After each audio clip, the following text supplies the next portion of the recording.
In this video, I'll be discussing some of the writing advice and tips of Chuck Palahniuk, if that is indeed how you pronounce his name. I'm pretty confident with the Chuck part, but perhaps not with his surname, so please feel free to correct me if I'm wrong. For those of you who are not quite sure who Chuck Palahniuk is, or are not so familiar with his work, he's the writer of such novels as Fight Club, Survivor, Invisible Monsters and Choke, as well as a number of short story collections, graphic novels and non-fiction books. Fight Club, his debut novel, or more precisely his first published novel, was of course made into the 1999 film directed by David Fincher and starring Brad Pitt and Edward Norton, and it would be this novel that would firmly cement his place as one of the foremost literary voices of Generation X, with much of his work touching on the disillusionment and cynicism of this generation.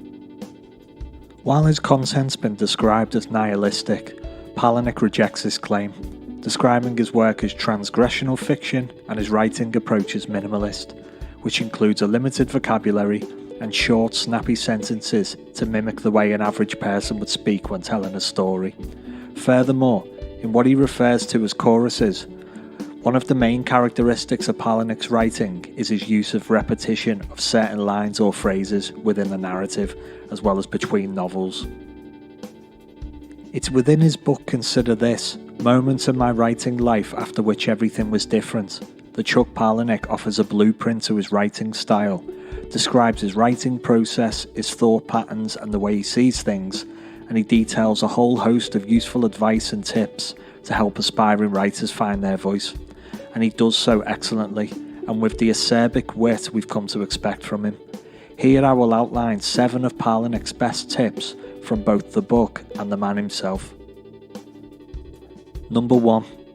Do not write to be liked, write to be remembered. For me, this is one of the most important points and makes perfect sense. If you're going to embark on the long and arduous journey of plotting, writing and editing a book, and then editing it some more, do it for the right reasons. Don't do it to pander to people's tastes and what is trendy that year. Don't try to be in everyone's good books, so to speak. Be true to yourself and your own tastes. Think about how much of Chuck Palahniuk's twisted, sordid tales we might have missed out on had he written for other people. A watered down Chuck is not a Chuck I would like to read, that's for sure. Number 2. Avoid making your reader feel foolish at all costs. You want to make your reader feel smart, smarter than the main character. That way, the reader will sympathise and want to root for the character. I like this one. Give your reader some credit. Whether you're writing for adults or children, don't dumb it down. People are more intelligent than what we think, and we should assume that if a reader has chosen a particular author or level of reading, then they must be comfortable with what they're being presented with, otherwise they wouldn't bother. Also, you'll find that the payoff is much more satisfying if the reader has managed to work out a richer and more complicated piece of prose themselves. Number 3. Instead of writing about a character, write from within the character. This means that every way the character describes the world must describe the character's experience. You and I never walk into the same room as each other. We each see the room through the lens of our own life. A plumber enters a very different room than a painter enters. This is an interesting point and certainly changed the way I approach a piece of prose. His line, "A plumber enters a very different room than a painter enters," truly struck a chord with me, not least because he's absolutely right. Why describe a room objectively when it's much more effective to describe how your character sees and feels about the room?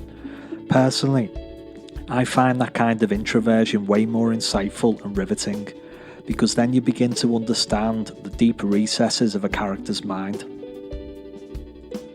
Number 4.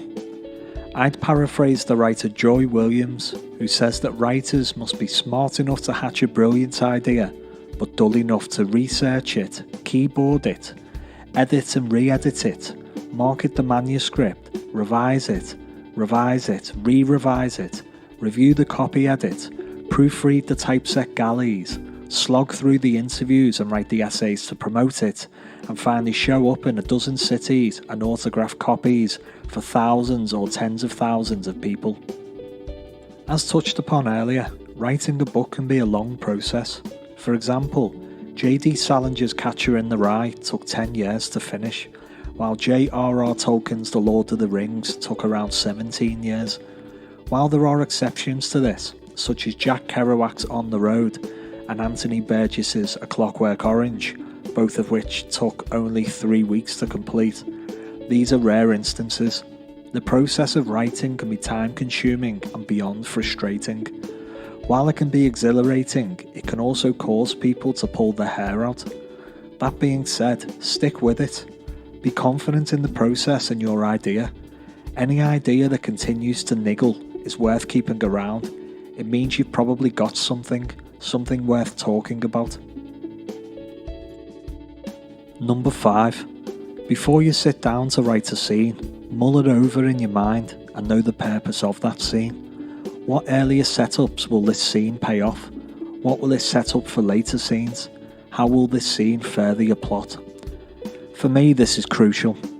Before you write any scene, ask yourself whether it belongs, what it achieves, whether it advances the story in any way. Why am I including it? If you're truly struggling to find answers to those questions, then you may be about to write or have already written a scene that serves no purpose within the bigger narrative. Does it further the plot? Does it develop the characters? Just be sure to consider these questions before you sit down and write. Why bother wasting your time? It's much too precious. Number 6. Write the book you want to read. I take this point very seriously. It's startling how many people will try to work within genres that are currently popular and trendy, even though they themselves dislike those genres. You're simply lying to yourself, and you're likely to become bored and uninterested during the process.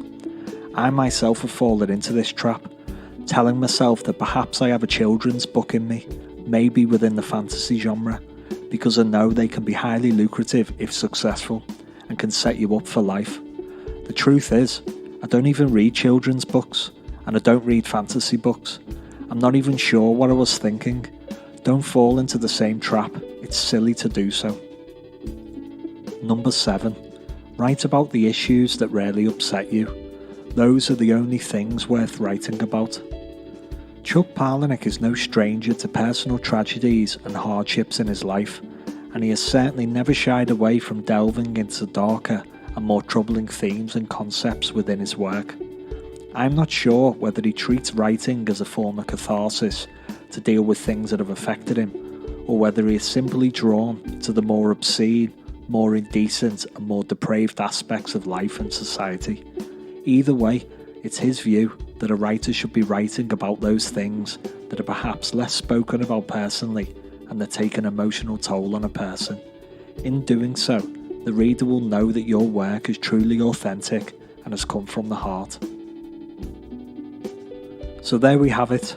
Hopefully this advice from Chuck Palahniuk will put you on the right track towards becoming a better and less wasteful writer, allowing you to hone your process and at the same time find your writing voice, one that is uniquely and unmistakably yours.